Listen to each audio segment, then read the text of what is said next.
الحمد لله رب العالمين، والصلاة والسلام على خاتم المرسلين وعلى آله وأصحابه أجمعين. بیګا شپه چې د کونړ په ولایت په ډېرو ساحو کې او داسې د ننګرهار ولایت په بعضو ساحو کې د زلزلې په وجه باندې یو ډېره دردناکه حادثه او سانحه منځته راغلې ده. یقیني چې دې واقعې چې د ټولو مسلمانانو زړونه دردولي دي او ډېره پریشاني د هر مؤمن په زړه کې راغلې، او په دغې ورونو کې چې پوره کورنۍ د هغوی په دې حادثه کې هغوی په شهادت باندې رسېدلي دي. د هر مؤمن زړه یې دردولی دی او یقینا چې دا ډېره دردمنه واقعه ده. لکن یو نوعه د تسلی خبره چې د مؤمن څه ناڅه تسلي په هغې باندې کېږي، زه د خپلو دردمنو ورونو توجه هغې ته راګرځوم چې د دې په وجه به زمونږ او د هغوی د دې غم څه ناڅه تسلي وشي. اولنۍ خبره خو دا ده چې الله رب العالمین په بندګانو د مور او پلار نه ډېر مهربانه دی. د مور او پلار په خپلو بچو باندې چرې یو غم،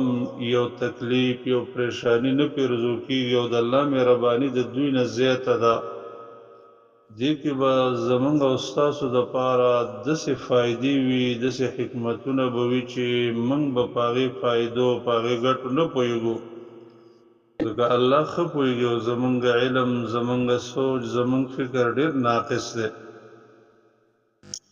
دویم دا دی چې د تسلی خبره چې دا د صحیح حدیث نه ثابته ده چې صاحب الهدم شهید. کله چې انسان باندې کوټه،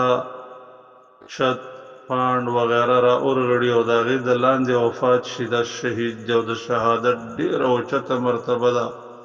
چې دا د مؤمن ارمان دی چې ماته الله د شهادت مرګ راکړي. د الله نه امید دی چې د دې ورونو د مرګ د شهادت دی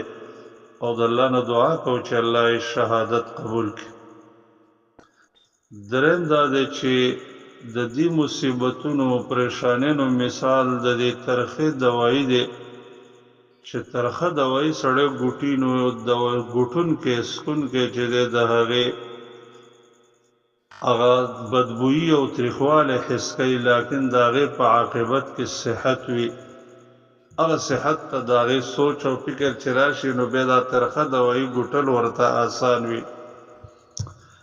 په دې مصیبتونو او پریشانیو کې همدغه رنګې بېشماره ګټې دي چې الله یې ځکه په خپلو نیکانو بندګانو باندې راولي. څنګه چې حدیث کې راځي، نبی کریم صلی الله علیه وسلم فرمایي: اشد الناس بلاء الانبیاء ثم الصالحون ثم الامثل فالامثل. دنیا کې سخترین مصیبتونه په انبیاء راغلي دي، بیا په نیکانو، بیا چې یو سړی څومره نیک وي او د انسان د دین په بنیاد باندې په هغوی باندې مصیبتونه راځي. که دین مضبوطي د هغه مصیبتونه هم زیاتي، او که دین کمزوری نو د هغه مصیبتونو کې سپکوالی او نرمي راځي. دیو جنا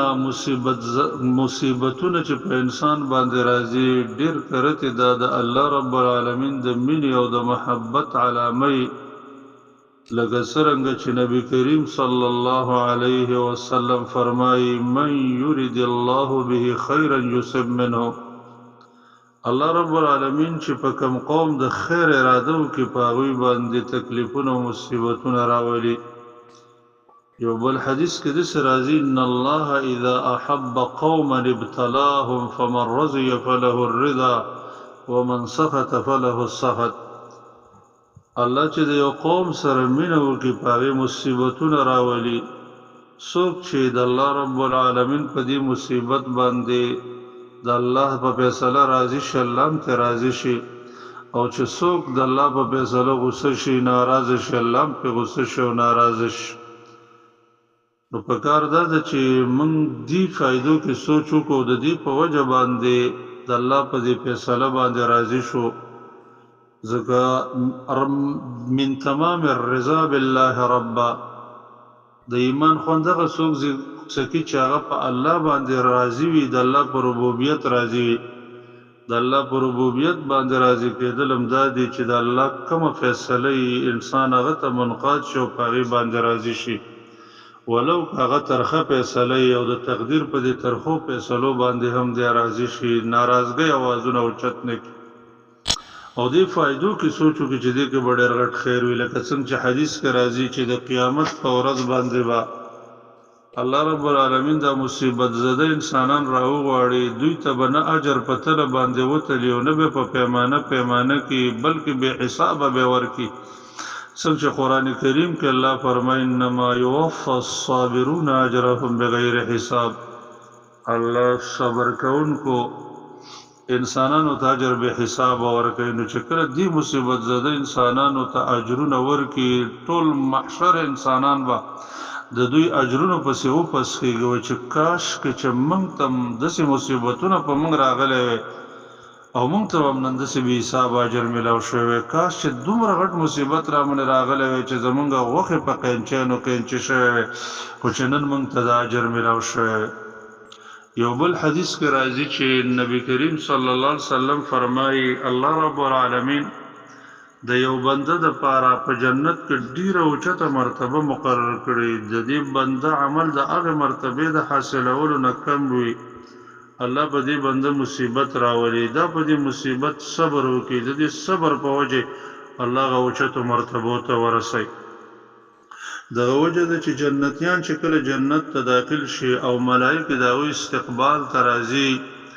نو ملائکه به د دې بنده بل عمل نه ذکر کوي بلکې دا صبر به ذکر کوي او فرمایي به چې سلام علیکم بما صبرتم فنعم عقب الدار ای جنتیانو په تاسو د سلامي په دې وجه چې تاسو صبر کړی دی دا صبر په مصیبتونو راځي دا به دلیل وي چې دنیا کې د مؤمن زندگی به د مصیبتونو وي ځکه چې په جنت باندې اول قدم په جنت کې کېږي نو دی به وایي الحمد لله الذي اذهب عنا الحزن هغه ذات لرحمت دی چې غمونه لرې کړل دیو جن د بعضو سلفو نه دا نقل دی چې په دنیا کې په چا مصیبتونه غمونه پریشانۍ نه راځي زه یریږم چې د جهنمي نه ځکه جنتیان خو چې جنت ته داخلېږي وایي الحمدلله چې غمونه ختم شو دا دلیل دی چې دنیا کې د مؤمن زندگی د غمونه وي زما خوږو ورونو د الله په فیصله باندې موږ او تاسو له صبر کول پکار دي او د الله رب العالمین ناراضي کېدل پکار دي د الله رب العالمین د ناراضګۍ اوازونه چرته زموږ د خولې نه ونوځي شیطان په دې وخت کې کوشش کوي